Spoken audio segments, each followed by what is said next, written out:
the new year is a perfect opportunity to reset how you run your business. So today I'm going to share with you what I am changing this year as a sole trader. Some are financial things, some are like system-y organization things, and some things are just like good habits to keep on top of each month to just help you run your business much more smoothly. If we haven't met before, cooey, I'm Natalie the Tech Angel, and I help women in business with their tech. I just help you make it feel calm, feminine, and a lot more fabulous. Okay, so let's start with financial. The first few changes I'm making are financial. First thing I'm actually doing is I'm transferring my marriage allowance from my husband back to myself. Now, this is a really good hack. So actually, just look into this anyway as the first thing you should do as well. But if you are married, you can, if like one of you's nowhere near making enough money to pay tax, you can transfer some of your tax-free amount to your husband or wife. Very good hack this. Thank you for this, government. So here's like my scenario. As most people in the first few years of the business, it is a hard struggle. Like you're making no money, you're just generating a massive loss. And so the first year in business, I was like at a $5,000 loss. Then the second year, I probably made like 10 grand in revenue, but I'm still carrying such a massive loss from my first year. It's kind of reduced to 5 grand. And then on top of that, I've got expenses. So I'm looking at like a couple of grand. And then this year, like this current tax year, 25-26, I've had a much bigger revenue. But when you're not earning anything, you're absolutely miles off that 12 grand figure. So the tax-free amount in the UK at the moment is £12,750. I'm absolutely miles away from that. And so what you can do is you can transfer basically 10% and add it to your spouse's tax-free amount. So my husband's tax-free amount went from 12,750. I added 10% of mine, so popped that on, and his tax-free amount then becomes like 13 grand 980. Oh, I'm not very good at maths. Should have added that up first, shouldn't I? Let me have a look. Almost right. £13,380. So basically, you take it from yourself, you add the 10% on to your husband or wife's. It just basically means that more of your collective income as a couple is tax-free. And obviously, it only really works if one of you is a taxpayer and one of you is like nowhere near like what it is in our situation. But fabulously, now that we're coming into like my third full year is this now of being self-employed, I've made like 17 grand in revenue this last year. I'm still carrying the loss forward and I've still got quite a lot of expenses.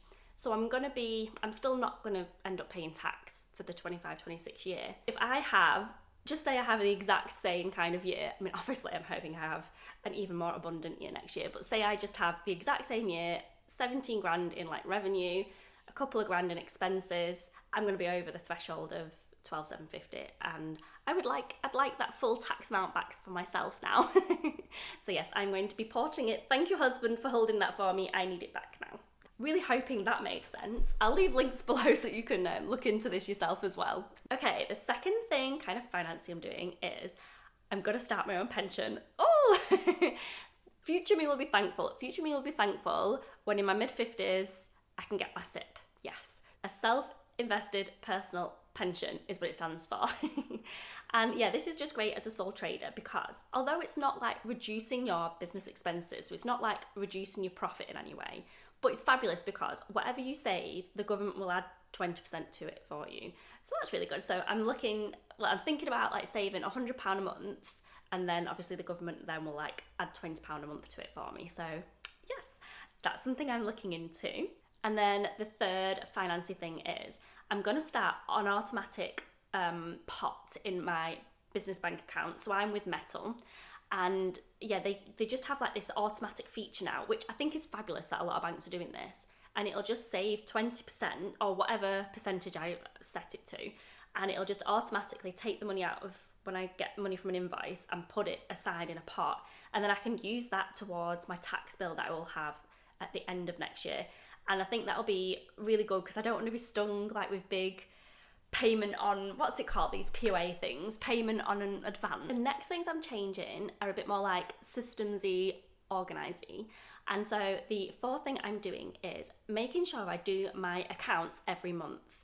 And I can do this like in like half an hour, and I'd rather spend half an hour each month rather than getting to the end of the financial year or just the end of whenever it is you're coming to do your tax return and it's spending, like, taking hours. I don't want that. I'd rather just do half an hour every single month, rattle through it, and it's done. And it's just like matching up all my expenses. Now, I use something called Free Agent, and it came free with my business bank account. So I do think it is pretty fabulous though. So it recognizes when all my invoices are paid. It has, like, I don't know if it's AI, but it's got some sort of intelligence built into it so that it knows, like, if I'm spending money in Starbucks, it's for coffee, you know, it's not a computer subscription. So it's kind of learned what things are, which is really helpful and does speed it up. And this kind of segues into the fifth thing, which is to know where your invoices and expenses and things like that live. So I mostly use the Google Sphere and I set an alert every single month, just like the first Monday of the month.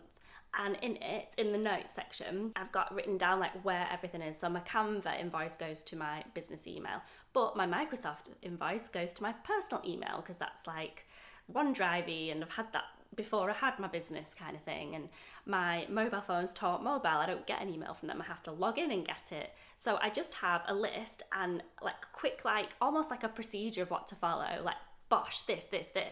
And then there's some that I don't do until, like, actually the very end of the year. So things like my car and electricity bills and things like that, because I'm mostly based at home. So things like that I'll only do at the end of the year. I'm just scheduling, like, a little monthly money date with myself and going through, getting through all my expenses and things up to date. The last small monthly habit I'm doing is I am saving, like, £28 a month in a pot in my metal account towards a larger annual payment. So if you're like me and have a small business, cash flow is a problem. And so it's much easier to find £13 a month for Canva than it is £100 at once to pay for, like, the annual subscription. But I do have one bill that I pay annually, and that is my Squarespace. So I am predominantly a Squarespace web designer. Hit me up for your Squarespace questions. But you do save a lot by paying for that annually. So I have, like, my hosting, several domains, and so it's just easier to find £28 a month, put that in a little pot, and then when the money, you know, like, it's not like, oh my god, how do I find £150 when, you know, like, you're not invoicing much one month. So I'm doing that, and then I also save, is it £18 towards my national insurance payment. So even, like, these last couple of years when I haven't been paying any tax, I've still paid, like, a voluntary national insurance contribution. So I've been doing that the last couple of years. And then finally, the next few things I'm doing are, like, tool and subscription reviews. So the first thing I'm doing, it kind of upsets me a little bit. The first thing I'm doing is cancelling my Kartra. Oh, I feel so sad. I love you, Kartra. I do. But here, let me explain. For those who don't know, my business actually started as a digital, like, online wedding planning business. I know it's kind of this. There is another video in me somewhere that tells you how this evolved into this. But just in summary, I delivered my wedding planning course through Kartra, and it's an amazing platform, but it's also a very expensive platform. It was £150 a month. A month! And they do actually do, like, a lower entry level now, but they didn't at the time. And so I had to turn it off. I just didn't have that kind of money coming in that I could pay so much for a platform a month. But what I didn't want to do was, because I hadn't at that point fully decided I wasn't doing the wedding business anymore. So I paid to have all my data stored, and that was like a tenner a month. And I've been paying that for probably about 6 months now, but it has become obvious that I am a tech angel. And so I'm going to even turn off the storage. But don't worry, I've saved everything. I've downloaded all my videos. I've got everything backed up. I've downloaded all my resources. I've got loads of pretty screenshots to show you how fabulous I can make your Kartra look. But yeah, it is now time to cancel this tool that,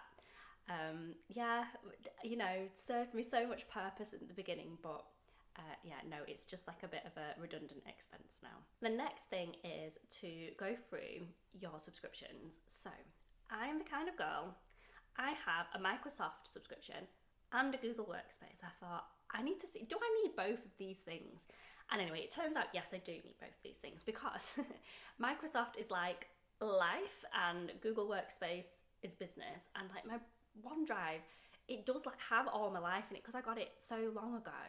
And I do predominantly still use Office, but it is definitely worthwhile looking into, do I need 2 different cloud storage mechanisms? But again, like I did decide in the end that yes, I do.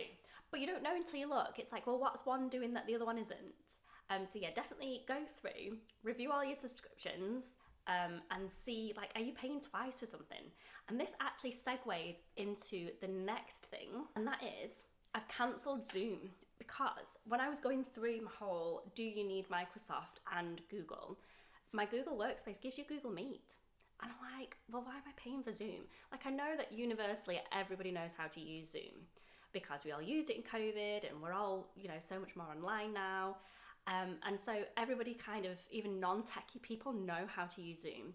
But I thought, I'm just going to see if my clients can navigate this Google Meet situation because, you know, like I'm essentially paying for something I'm not using, and I can get, like, Zoom's not cheap. It's like £15 a month. And I'm only using it maybe a couple of hours a month. That's it. Like, I probably have 2 calls a month and they're about 2 hours. And I thought, let's just see if I can. Because that is another great thing about a lot of these subscriptions. You can like turn them on and off. Like Zoom, I can like not have, and then if it turns out that, you know, another client can only use Zoom, you know, I would get it for a month. You can turn these things on and off, so that's good. But everyone seems to be pretty happy with Google Meet. Also, it says on Google Meet that you can only have a maximum of an hour per meeting, but I have set one of the meetings for an hour and we were on for like 2.5 and it didn't cut off or anything. And I've not had like any alerts like, oh, you've used too much, you owe me more money. So yeah, if you're in a similar phase of business and you're only using like video software once or twice a month, I'd definitely investigate using Google Meet, especially if you are already paying for Google Workspace. Now, as this part of cost and tool review, just check through. There are some things that we only pay yearly for as business. So your IOC membership and like what else? Oh, my keywords everywhere. So I just want to check what months they come out and make sure I've got like enough money saved. You know, I'm not paying myself too much that month. I need more to cover my bills, kind of thing. And then the last thing is I will be doing my tax return in May. Yes, I am. I'm going to be doing it in a few weeks' time, especially because if you have been doing and keeping on top of your monthly expenses, then there's no reason why we can't do it straight away. And free agent is actually really good because it just makes it so easy. Like, this is not an ad for free agent. I don't even pay for it. I get it free with my business bank account. But it kind of pulls in all your expenses. So there's actually very little for you to do. You just kind of go through and tick the boxes that are relevant to you. And if you've done it the year before, you kind of know what to tick anyway. And then all I need to do is wait for my electric bill and just tot up my car stuff, and then like rent and mortgage as well. Like if you're working from home, you can kind of apportion those costs.